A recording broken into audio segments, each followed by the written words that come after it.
talk about his work, somewhat perhaps the arc of his career, the several different aspects of his work.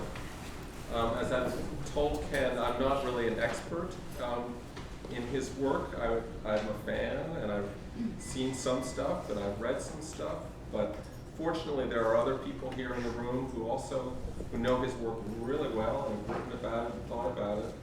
But Ken himself has also been a teacher, or was, I guess you're not teaching anymore, but except in life, sort of as a life teacher.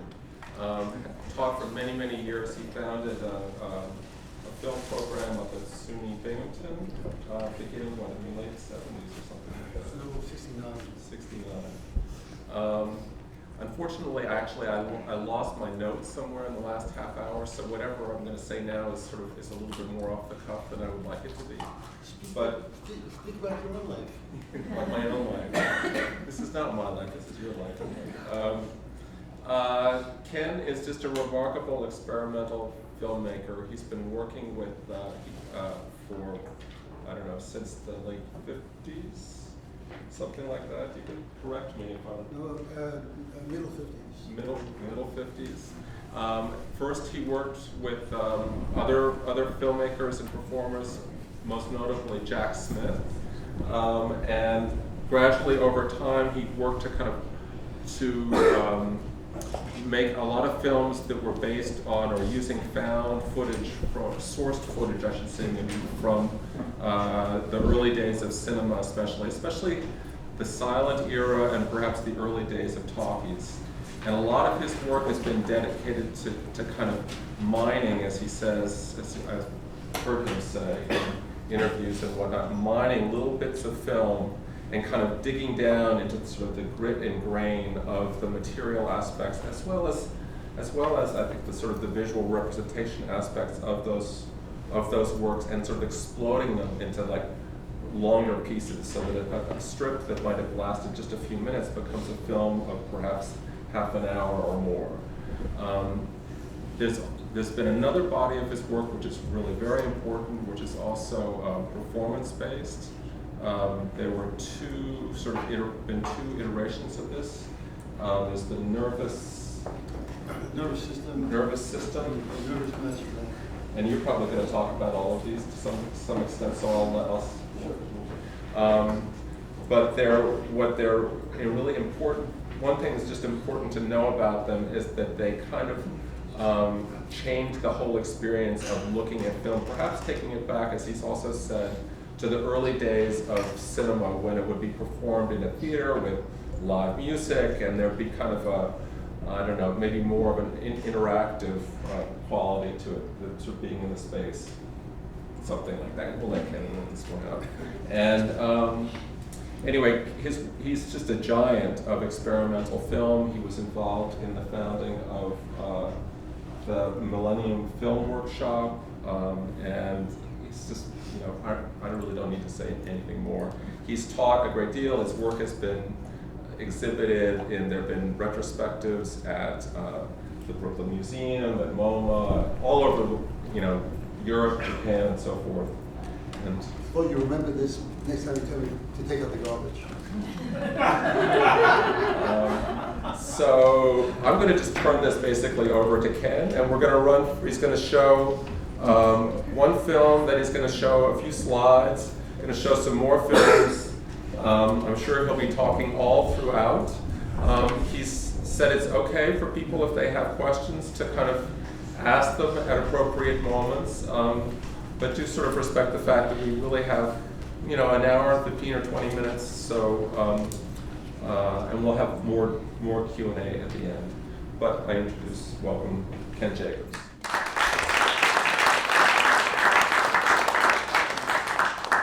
Thank you. Let me start off with a short video called Capitalism, Slavery, and it's based from an old stereotype from the 1800s, which is two pictures side by side, a left-eye view and a right-eye view. And people look at these special viewers that enable them to look at the two pictures simultaneously and see a 3D scene. This is the way you see the two eyes, and the mind resolves these two similar but disparate pictures into one three-dimensional picture. So, you can look at this.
Lights, please. So I have a hatred of capitalism, but equal to my love of cinema. Okay, you have capitalism and slavery. I hope this is an ongoing series. There's another piece we might end on called Capitalism and Child Labor, and that's longer than that sound. The first time I saw a silent film that was meant to be seen silent was by Stan Brakhage in the early 50s. Before that, what an idea, really silent film. And otherwise, I'd gone to the Museum of Modern Art and listened to the guy play piano as we watched earlier silent films.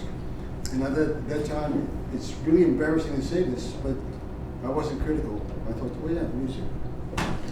And so now I think that just allowing the eyes to see what's there is the right way. And last November, we watched a terrible film from early Soviet Russia called The Cigarette Girl or something.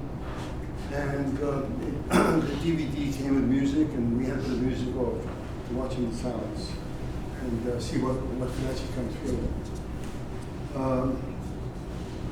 So I think this is a bad thing, to simply automatically add music or tolerate music is a big mistake. The music has to function in some way. It has to really shore up the image. The image has to need the music, need whatever sound it is. Whatever sound comes into a film becomes music. Whatever sound it is becomes music. You know, it's meant to fulfill the entire idea. I come out of painting. I did watch films, and I just loved films being shown at when I was 17 years old. I was going to the Museum of Modern Art with a pass from the Eastern District High School in Williamsburg, Brooklyn. And with this pass, I could see the paintings. I could follow around the speaker explaining his paintings, and I was totally mystified by the paintings. And then one day, I discovered they show movies in the basement. And what movies? Incredible movies from all over the world, from all over time. And I saw things there that said, you can't make commercial films, Ken. You can't make that junk. A lot of it's not junk. A lot of the stuff that we guys do, girls, is junk. But one of the things I made in narrow cinema, as well as this territory I came into. I studied painting on A Street with a great painter named Hans Hoffman. You, buddy, in this school, Krickstein, Harvey Krickstein. There's a show of. Flo, come on. Who's show? Kurtzman. Oh, Kurtzman. Great cartoonist who taught in the school. Okay, I mean, so good. And at the Society of Illustrators on East 63rd Street, there's a show of his work. Don't miss it, okay? Fantastic work. It gives me problems because the space in his painting is space in his drawings. What he did usually was make these very dynamic drawings, and then he had somebody very skillful create the armatures, create the things that people would see. But within that are these power drawings, these thrusts in space. The space he's creating is not the space I'm interested in. And I'm crazy about space. But this is not what my teacher called plastic space, which was space where everything was in tension. Background and foreground were in tension with each other. Also, they would deny that they were space. They would tell you, we're flat. We're just paint on a surface. That would be the first thing you'd get. But this thing is people are socking each other and doing all kinds of things in an illusionistic space. Very different from plastic space, plasticity. And let's take a look at the front line. Can I ask you one question while Yes. you set that up? Yeah. Because that last film was based on a stereographic photograph, which Right. deals with space also, and then it also had the stereoscopic quality. Yes, it's Yes. yeah. It's a left eye and right eye picture. And how I arrange it, I can't arrange them one above the other because we know the eyes tip also one above the other. So eyes they go in and out constantly looking at something close, the eyes go closer, looking at something distance, the eyes go more parallel. Okay. And this is a miracle, just an incredible miracle that we are bipeds with these two eyes that do this stuff. And once I began to taste 3D illusion, which at the time I made up with, like it was about sometime in the 60s. Hollywood had made a series of 3D movies, and they were very bad movies, exploitation films, and the association with 3D was stupid. You know, everything really was stupid. Okay, and it still is today. And people talk about these stupid glasses which are miracle glasses. Okay, miracle glasses that are able to separate the two images on one screen and send one to each eye. It's a miracle. The stupid glasses. Okay, so once I began to taste the possibilities, I was interested in both painting and film, of course. And there's no going back. Okay, I had to keep going further into this thing that at first I was kind of ashamed of, partly ashamed of, you know, and then realized this is ecstatic. You know, here I go further. And after a while, I was jumping way ahead. I learned that things were not simply in depth, but you could arrange things in depth. You could do things in depth that were impossible. You know, you could make movie magic take place. You know, and so now I'm working on a long piece. Jump to the title of that. It's a very attractive title, and I think there's going to be long lines waiting for you to see this movie called Joys of Waiting for the Border Bus. You can see how that would grab people. You know, Joys of Waiting for the Border Bus. But in that, the real trip is doing things that are utterly impossible. And the thing you don't want to do is pull the two lines of eyes further apart than they're meant to go. You don't want to you never want to do vertical changes. Probably know about this. But you can juggle the eyes. You can make the right eye see the left eye vision, the left eye see the right eye vision. So you can have fun. And when you do that, left eye, right eye, you transpose the world unbelievably. So this area of searching the depth has got me. Okay, that's what I do. Kenneth, Yes. answer a very basic, stupid question. Oh, let me hear it. What creates the illusion that the subject in that film we've just seen, that the subjects are moving, since it derives from the still image? Slight micro displacements, left to right. Okay, and I'm fusing selected areas. Okay, this plant, this person, that person. Okay, and if they're not fused on the screen, this two-dimensional screen, they're gonna do this. So since making this work, I've understood more about the computer, a little bit more, and that one can distort the field and actually get everything possibly in to fuse everything to be 3D. This guy's working with 3D too, Bob Bauer, and he can tell you much more after I leave. Also, you're using Flickr. Speak up. You got to speak up. We're fighting a fan, unfortunately. If you can. Okay. Talk about the Flickr. The Flickr. So this is the Flickrs. Of course, is a name like Cubism, like Impressionism, that was meant as a put down. Okay, because the movies flicker. if somebody's grinding the projector too slow, it flickered bad. And so one point we went from 16 frames per second, which was a good enough picture, but not good enough for sound. So we went to 24 frames per second and got rid of a lot of flicker. So you slow down the sequence of images and you flicker. Okay, I began working in 1975, before you were born, on this setup with two images in a sequence of images. Usually two adjacent images on a strand of film.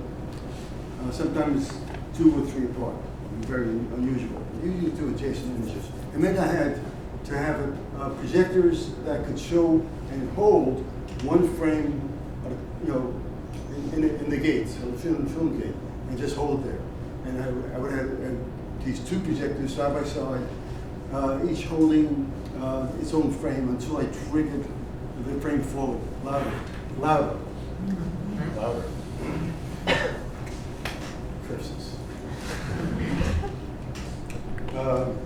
We're low tech here.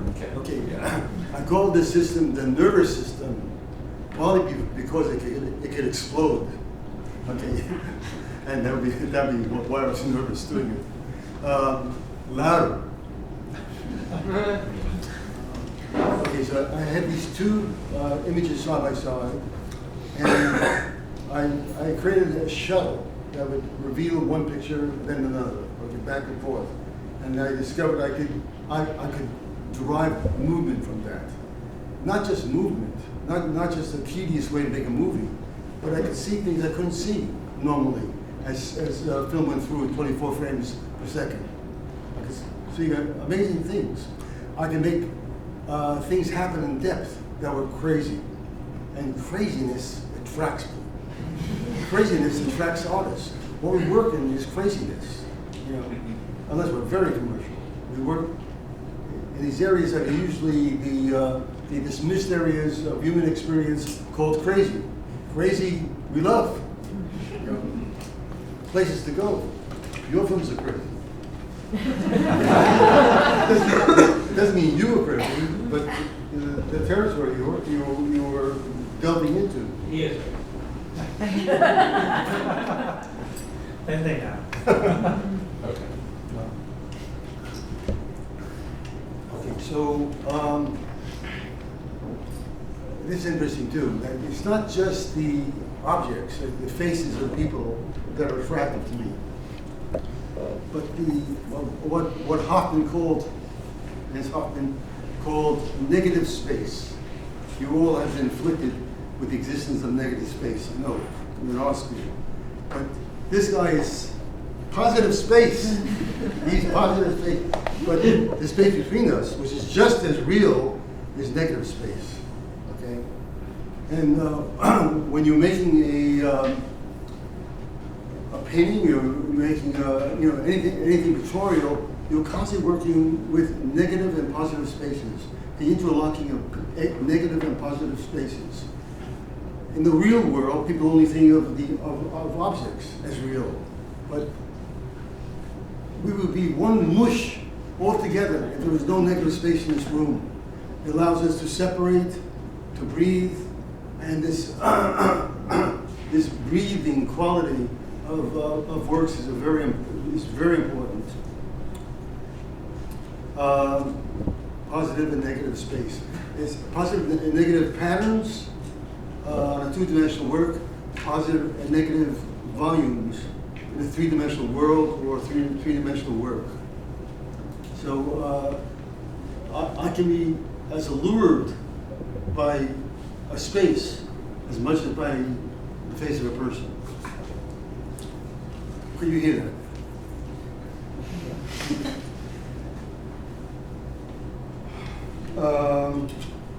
Okay, what Hoffman taught us, what he was very much involved with, was plastic space, plasticity, and he came really pretty much. He owed a tremendous amount to the Cubists. The Cubists were freed by things that have been done in photography, essentially, to not have to report on the appearance of the world. You could do other things. You could do crazy things in space. And they began to play, and no longer felt obliged to report where things were and looked like in the world. And this, you saw, leaving resemblances, recognizable resemblances in Cubism, and they're totally gone for a while at least in abstract expressionism, which is what I was exposed to growing up in in the 40s and 50s. And so when de Kooning paints woman, you know, it starts being recognizable objects, however distorted, however strange, back in the painting, a lot of people think of it as a betrayal. It was a dangerous thing to do. Why? Okay. When you're not looking at the object, at the recognizable object, not expressing attitudes, but the recognizable object, you're in space. And that space, it was realized, was a motive. You make a stroke, and it expresses feeling, like a sound. There's something expressed there, a quality of expression. And people didn't want to get caught up in the sentimentality and the opinion making of objects, the flower, the dancing girl, whatever. You know, let it be directly emotive. So you had this amazing period, of course, largely neglected, a joke to people of the 30s and 40s and earlier, of really abstract painting. Painting that did not refer to anything except what was happening on the canvas. Let's take a look at Franz Klein. Yeah. Want the lights on or off? Now, dim? This is the dimmest they get, unfortunately. Sorry. Turn them off. We can turn them off. Oh, very good.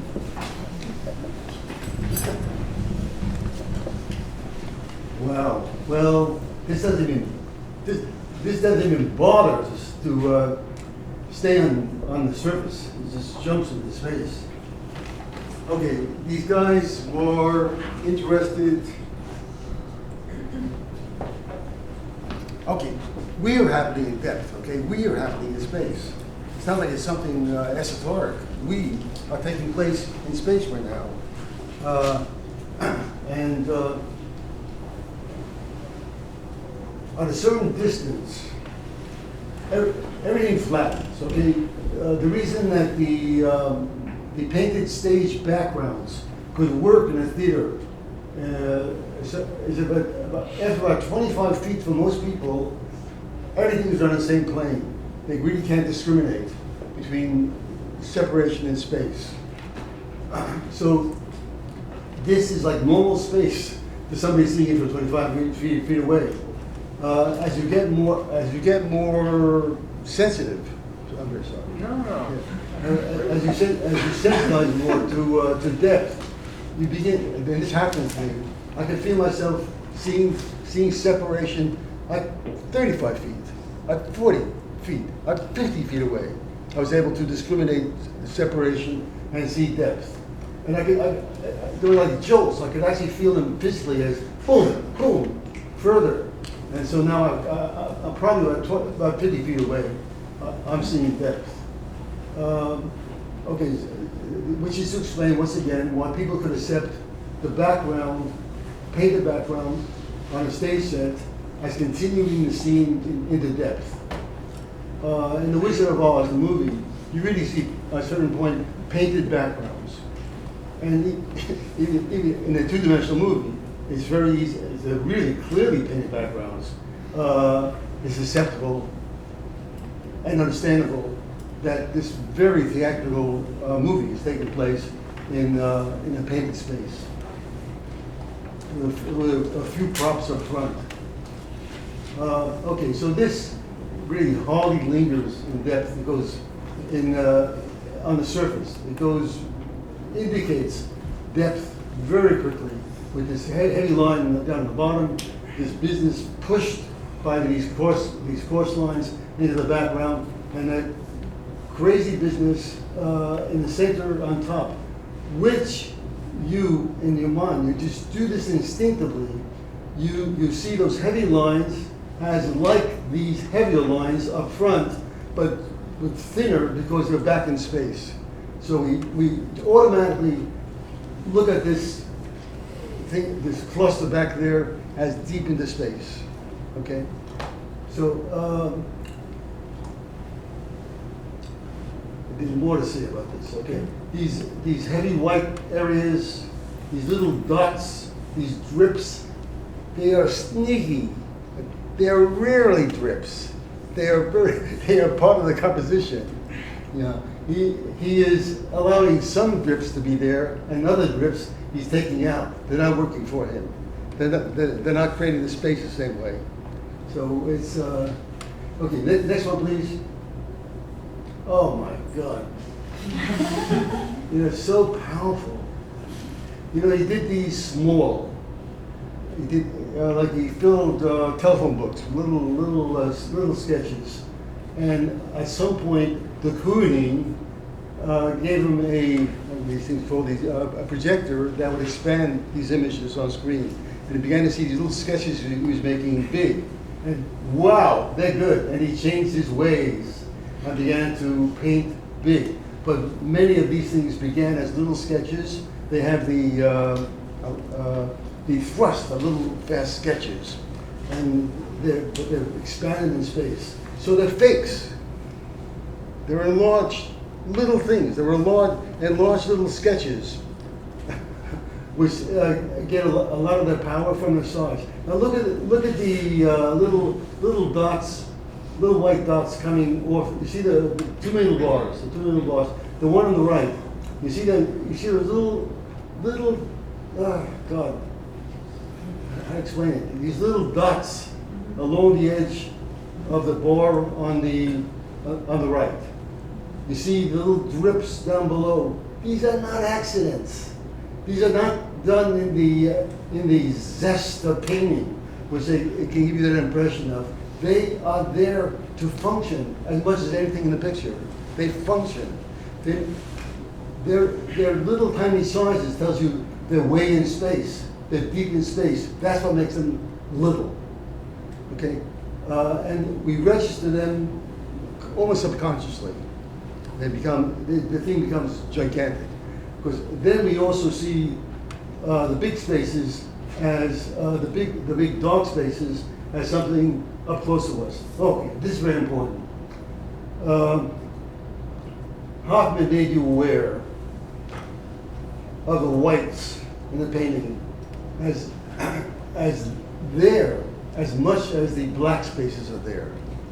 Okay, they function in a kind of interlocked existence with the black spaces. The black spaces would not have that character without the character of the white spaces, which in this particular case allow themselves to be subservient. In other works, you'll see the so-called, again, negative spaces will assert themselves, and they will change places. These can change places. You have to feed them energy from yourself, but they can change places with the black. The black can be seen as things left between the powerful existence of these white spaces. Next one, please. Sorry, guys. Oh God, too much.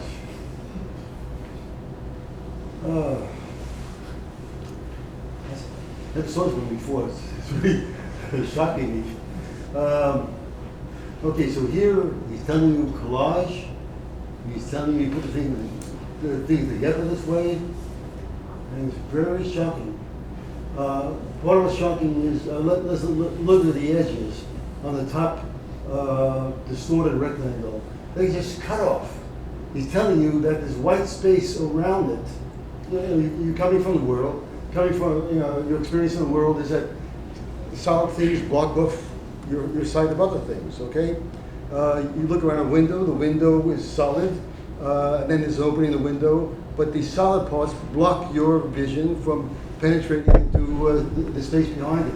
So he's telling you that these white sections play a positive part. When it's arrested by the black things at first, and then you are told that no, this white thing is in front of it. It's solid, and it blocks out your vision. So now, what's happening over here is that plastic space does not deliver space the same way as you might say pictorial space. Okay, it doesn't this cartoonist. It doesn't show you the guys bopping each other in space. They're not illusionistic. They're not taken for granted. It's a space that's fought for. Plastic space is intention. Anybody wish to say something or ask something like that? Plastic space is intention. Positive and negative can change roles. You know? Next, please.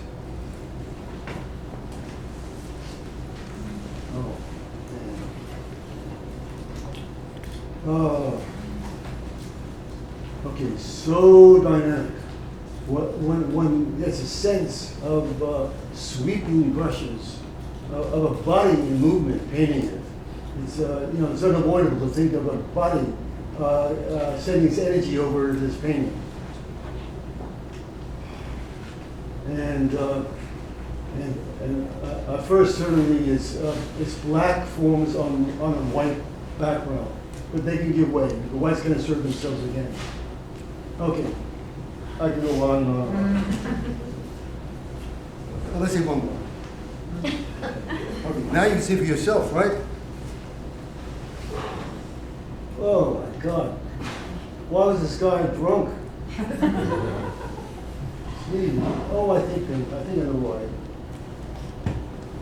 Okay.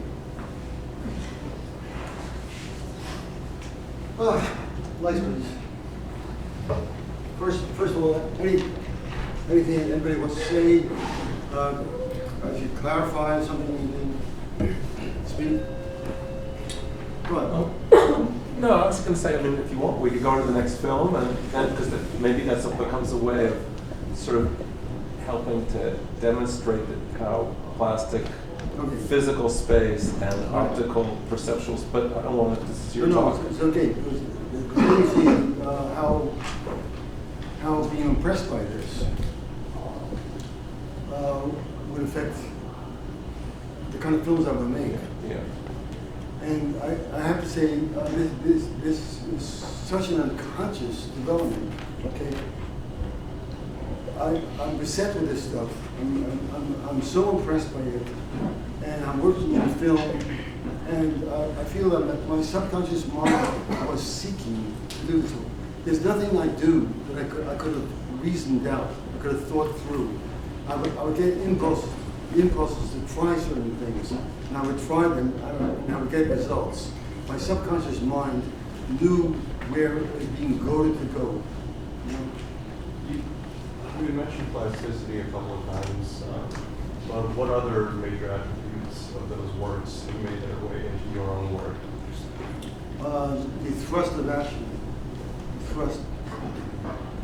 and the recalled action paintings. It's sentimentalized, but they're impressive. The action means it sort of posits a bad guy at the end of the sock of a good guy. Okay, even if they're just, oh yeah, this was important to me. I was distressed by a world of war. Okay, I was distressed that this was actually what it was, something built into our animal selves, and we needed this kind of thing. And I saw this kind of painting as a way to satisfy this primeval need for excitement without hurting anything. That was very, very important to me. But I know that the sense of these forces are they're dramatic, and we crave them, we need them. The world is of forces, the world is an explosion, bah! And everything is pushing and reciprocating in some way or other. And we're part of that mad setup of thrusting energies. This was a place we could do it in mind, fulfilling this desire without harm.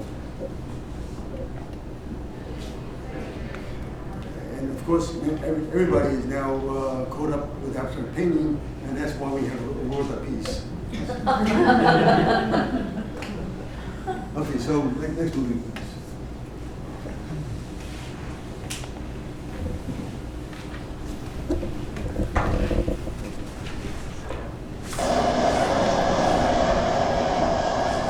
Oh, stop. Last film, the last film. Second film. No.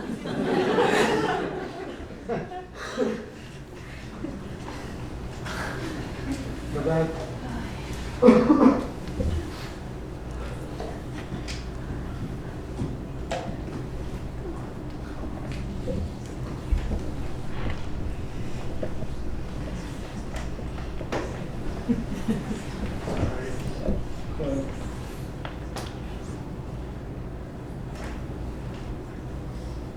That's the That's first the one. first Yeah. one.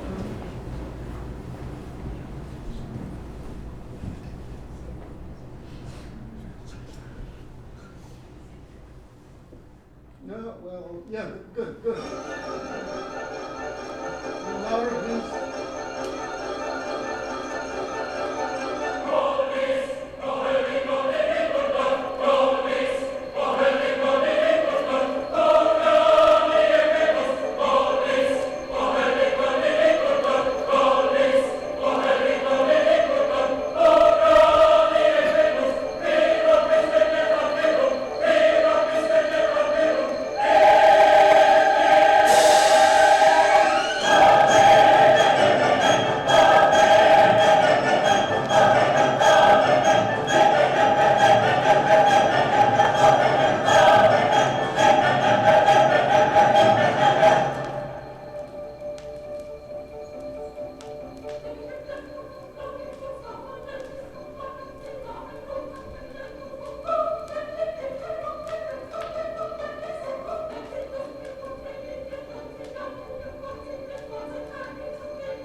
an excerpt.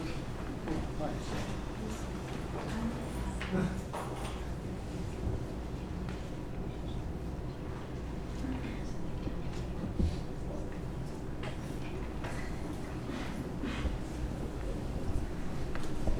This board I just picked up the rail here.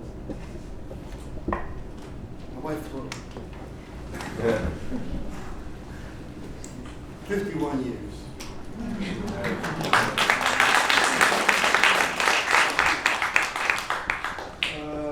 Okay.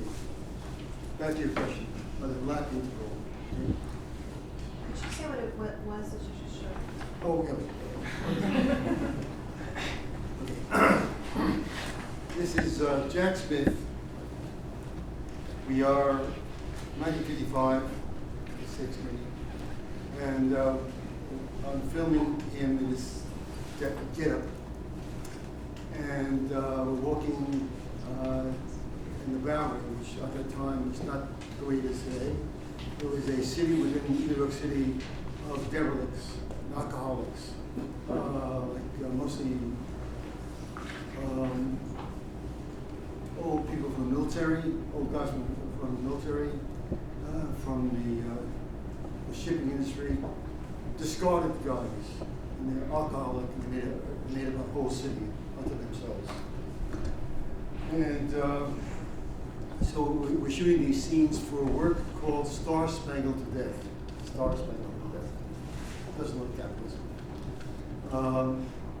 And I'm walking along, and I see this store, and I say to Jack, I'd like you to go over there and tumble in front of the store.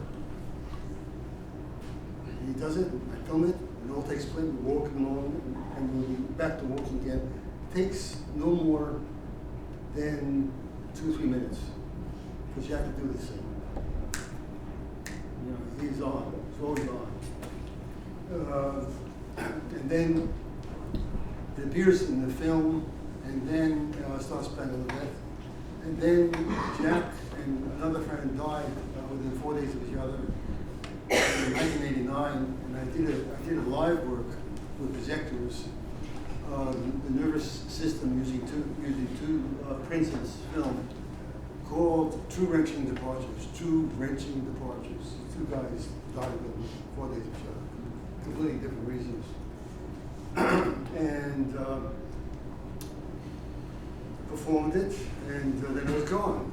And then the computer allowed me to retrieve it and make it something that can be shown today. So this is part of a long work, Two Wrenching Departures. When was it made? Two Wrenching. Yeah, when was it made? The video, Yeah. 2006. 2006. Could you say what piece of music that was? Carl Orff, O-R-F-F. Yeah, but what piece? Yes. Marriage of Aphrodite. Okay. Marriage of Aphrodite.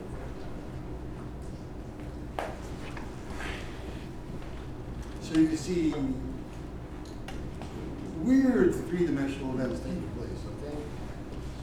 You see the building coming towards you, retreating from you. You know that it's one shot, it's a flat building, and it's doing all this crazy stuff. It's coming from the way I'm arranging this very accurate placement of the 2 images in the computer, now in the computer. And also, we're seeing one image, and then another image. We're seeing them, I think, more than once. And we're also seeing this constant interception of the image by black frames. Boom, boom, boom, boom. Some people can't take it. And by rights, I should be warning people before we begin a show that you may have unusual brain conditions that don't allow this to be seen right now. Kenneth, So- another stupid question. When you say 2 images, what 2? Because originally this was one strip of film. Two adjacent images Okay. in the strand of film recording. So it's doing this really, but they're close enough that it makes a continuous movement. You know, it doesn't change its place. It just keeps making this movement, which is crazy. Okay, you have movement arrested. You have not just still. It remains a movement. It keeps going forever while not changing location. I would say this is a very plastic film. Okay, this is not your usual three-dimensional movie. Space is dynamic. Space is not taken for granted. We take for granted the fact that we have separate bodies in this cubic space over here. But this space is a flat screen that keeps changing. I also let the rectangle keep changing. Okay, it's not your static rectangle like a window that you imagine you can look through. The rectangle is dynamic.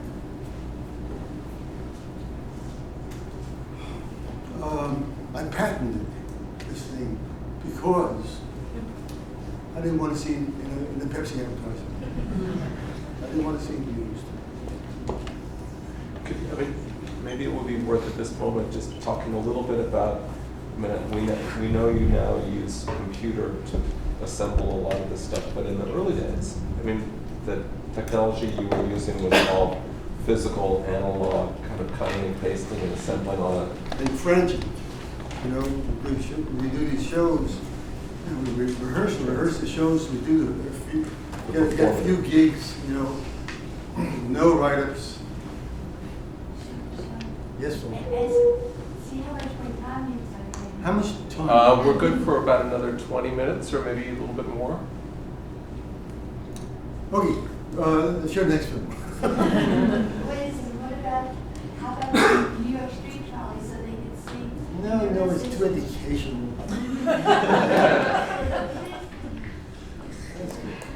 That's good.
next film in order to fit it in. That was from a stereo shot, the stereo photograph that I made. The next one is again from the 1800s.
Ken, we bring you here, we make you sit on the floor.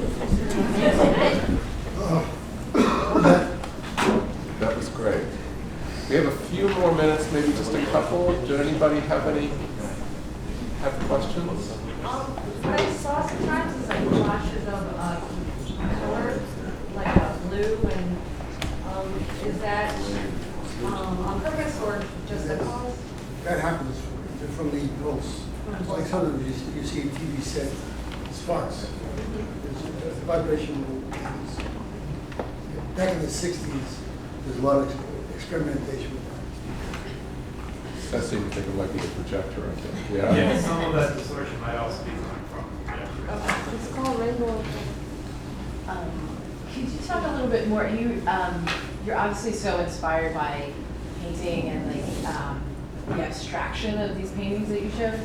Could you talk a little bit more about why you decided to work with cinema and photography, such a medium that is more concerned with representation? And obviously you had like both examples of things that were more representational and things that were more abstract. So I was wondering if you could talk about both of those.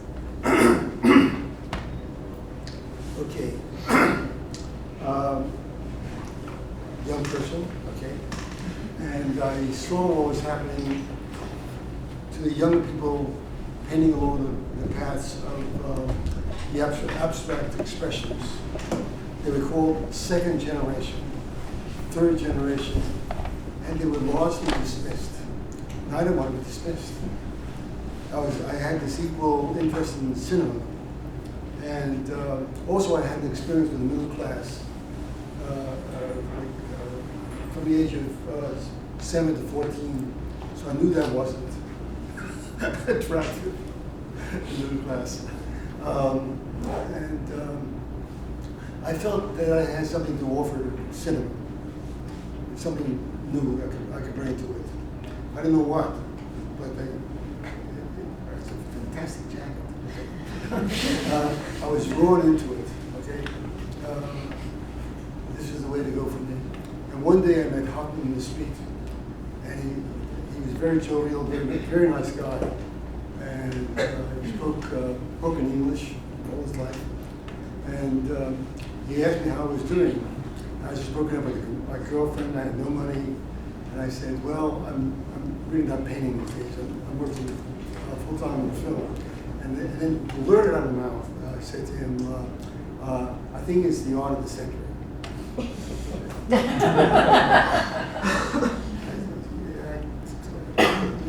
How could you say that? It's a great painter. The art of your century. Yeah, right. But that's right. I still. What did he say? A stupid kid. He was overwhelming to me. You know, I mean, I never spoke. This was the most casual relationship. The talk we ever had together. I was, overwhelmed by his presence.